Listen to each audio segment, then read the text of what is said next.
Samajwadi party में संरक्षक मुलायम सिंह यादव के बाद सबसे वरिष्ठ नेताओं में जिन्हें गिना जाता है वो हमारे साथ बैठे हैं। राम सागर रावत जी 4 बार के एमपी हैं, 3 बार के विधायक हैं, समाजवादी पार्टी के संस्थापक सदस्यों में से हैं और डॉक्टर लोहिया के साथ इन्होंने काम किया। 60 के दशक में जब ये छात्र थे तभी समाजवादी आंदोलन से जुड़ गए थे। सोशलिस्ट पार्टी में मुलायम सिंह के साथ कंधे से कंधा मिलाकर काम किया और जब मुलायम सिंह ने 90 के दशक में समाजवादी पार्टी बनाई तो तमाम वरिष्ठ नेताओं के साथ आप भी सपा के संस्थापक सदस्य हुए। राम सागर रावत बाराबंकी जनपद में भी वर्तमान में सबसे वरिष्ठ नेता हैं। स्वर्गीय बेनी प्रसाद वर्मा जी इनके सीनियर थे और उनके बाद, उनके निधन के बाद अब सबसे वरिष्ठ नेता के रूप में आपकी ही गिनती होती है। अच्छा, मुलायम सिंह जी को आप शुरू से देख रहे हैं, कैसे वो धीरे धीरे, वो भी एक शिक्षक थे, आप भी एक शिक्षक थे, बेनी बाबू भी एक शिक्षक थे, लेकिन मुलायम सिंह जी कैसे देश के इतने बड़े नेता हो गए, कई बार मुख्यमंत्री हुए, तो उनका जो राजनीतिक सफ़र रहा कैसे वो इतनी तेज़ी से डेवलप हुए और ऊँचे उठते चले गए? देखिए, डॉक्टर राम मनोहर लोहिया की जो सोच थी, ख़ास तौर से गांव, किसान और गरीब के बारे में, और जिनकी जो सोच है और विचारधारा है और वो राजनीति में काफ़ी फैल रही है, उनकी सोच के बारे में बहुत से काम किसानों के बारे में ये विद्यार्थियों को, क्योंकि वो नारा लगाते थे, दवा पढ़ाई मुफ्ती होगी, ये उनका नारा था। और गांव का पैसा गांव में लगेगा और जो अलाभकारी जोत हैं वो समझ लीजिए उनमें लगान नहीं पड़नी चाहिए और पिछले 100 में 60 पाएँ, ये सब उन्हीं की सोच है। और गांव की तरक्की हो, उनका गांव का हिस्सा गांव में लगे, इसीलिए अब जो है उनके विचारों के अनुसार बहुत से लोग अमल कर रहे हैं और गांव में काम भी हो रहा है विकास का। मुलायम सिंह जी ने जो तेज़ी से तरक्की की, वो लोग जानना चाहते हैं कि इतनी तेज़ी से कैसे आगे बढ़े कि कई बार मुख्यमंत्री हुए, केंद्रीय मंत्री हुए। देखिए, डॉक्टर राम मनोहर लोहिया जो पहला चुनाव लड़े थे, उससे पहले वो राजनीति में काफ़ी सक्रिय हो गए थे और वो बल्कि डॉक्टर साहब का पूरा चुनाव देख रहे थे। जो डॉक्टर राम मनोहर लोहिया की विचारधारा है और मुलायम सिंह के रग रग में है। और मुझे याद है कि ये जो हम विधानसभा में 3 बार थे, उसके बाद उन्होंने ही कहा कि दिल्ली में आपका रहना बहुत ज़रूरी है।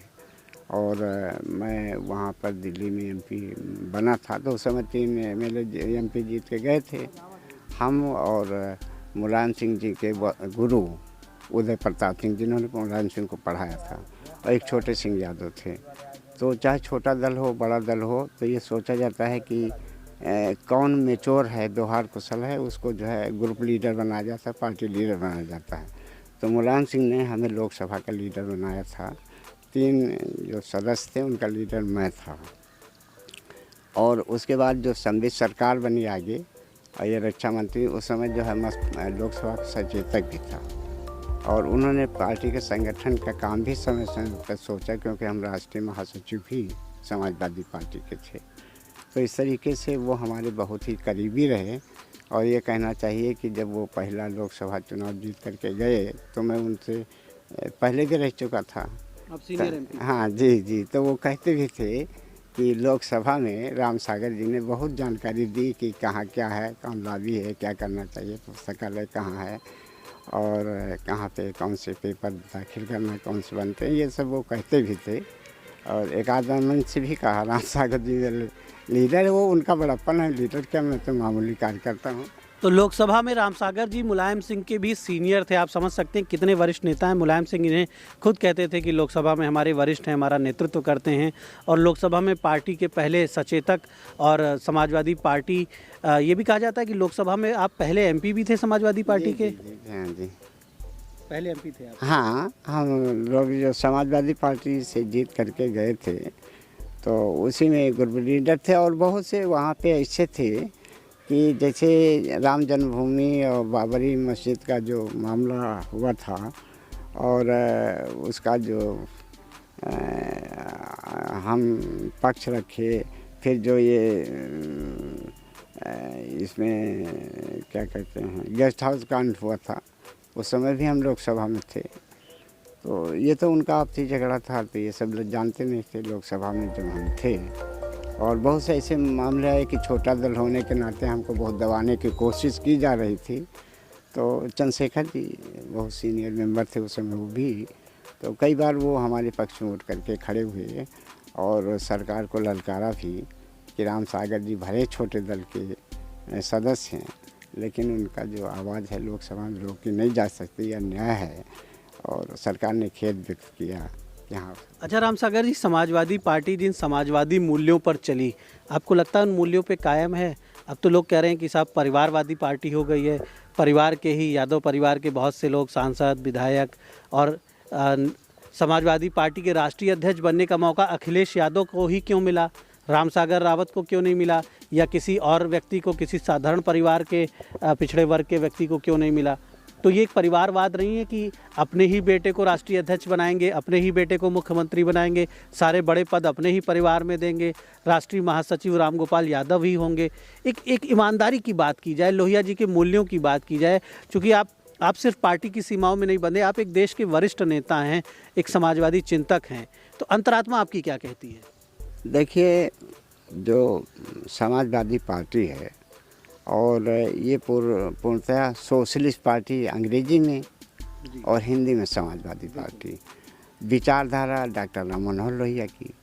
तो जहाँ तक विचारधारा का सवाल है, जो उनकी सोच थी उसके अनुसार समाजवादी पार्टी ने काम जो है किया है, जब मौका मिला, और बहुत से काम किए हैं और इसका नाम भी है। ये जो मेरा प्रश्न है, ये आपके प्रश्न का ही उत्तर मैं दे रहा हूँ। दूसरा आपका ये है कि भाई ये जो है जिस परिवार के लोग राजनीति में होते हैं उस परिवार के लोग आते हैं।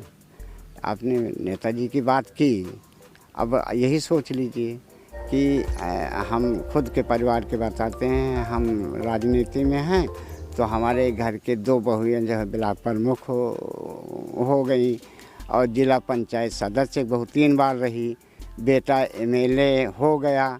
तो ये है कि बार बार जी, अच्छा जनता ये कहती, जब हम लोगों परिवार का जाता है मुलायम सिंह तो कहते हैं कि उस परिवार का तो अच्छे सोच होगी, अच्छे काम करेगा, अच्छे सेवा करेगी, ये भी बहुत चलता है, तो वो लोग आ जाते हैं। लेकिन जो लोहिया जी ने तो परिवारवाद के खिलाफ आवाज़ उठाई, कांग्रेस का विरोध करते थे इसीलिए कि कांग्रेस में एक ही परिवार का कब्जा है, उसी परिवार के लोग बड़े पदों पे रहते हैं। तो सिर्फ विधायक होने की या सिर्फ ब्लॉक प्रमुख की बात नहीं, लेकिन पूरी पार्टी का राष्ट्रीय अध्यक्ष, पहले मुलायम सिंह राष्ट्रीय अध्यक्ष थे, फिर अखिलेश यादव ही राष्ट्रीय अध्यक्ष हुए, अखिलेश यादव ही मुख्यमंत्री हुए, अब रामगोपाल यादव सारे बड़े निर्णय लेते हैं। तो आम कार्यकर्ताओं को, बाराबंकी के, अम्बेडकर नगर के, तमाम छोटे पिछड़े ज़िलों के या पिछड़े वर्गों के दूसरे लोगों को भी क्या वो ताकत मिलनी चाहिए, वो मौके मिलने चाहिए? देखिए, जो पिता है, बाबा है, और जो काम करता है जिस लाइन में, चाहे टीचर हो और चाहे राजनीति में हो या अन्य किसी क्षेत्र में, तो उसका जो असर है और वो जो पीढ़ी पे पड़ जाता है, तो उस हिसाब से बहुत से अब देखा होगा कि नेता के घर के नेता होते हैं, मास्टर के घर के मास्टर होते हैं, इस तरीके की बात है। अब ये चीज़ जो है सेवाओं में का विकेंद्रीकरण तो होना चाहिए। जो अच्छे लोग हैं, हम इस सोच के, डॉक्टर साहब भी इसी सोच के थे मुलायम सिंह के, कि जो बेहतर वर्कर हैं और उनमें सेवा का मादा है तो उन्हें अवसर मिलना चाहिए, और दे भी रहे हैं बदल बदल करके, ऐसा नहीं कुछ है।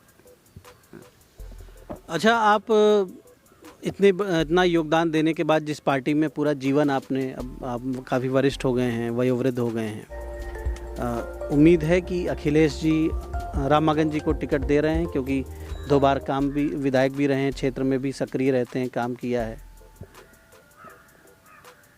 अब राजनीति में तो मुलायम सिंह जी पहली बार ये कहा कि राम मंगन को अवसर मिले और MLA बने, फिर क्षेत्र बदल गया तो फिर यहाँ भी, और बराबर जो है उनके साथ समाजवादी पार्टी के जितने कार्यक्रम हैं, नीतियाँ हैं, उनके हिसाब से जवान हैं। अब हमारी उम्र तो 80 साल हो गई, तो काम तो करते रहते हैं। तो हमको भरोसा तो यही है कि राम मंगन रावत के पक्ष में ही हैदरगढ़ में जो प्रत्याशी का फैसला होगा, ऐसी मुझको पूरी उम्मीद है।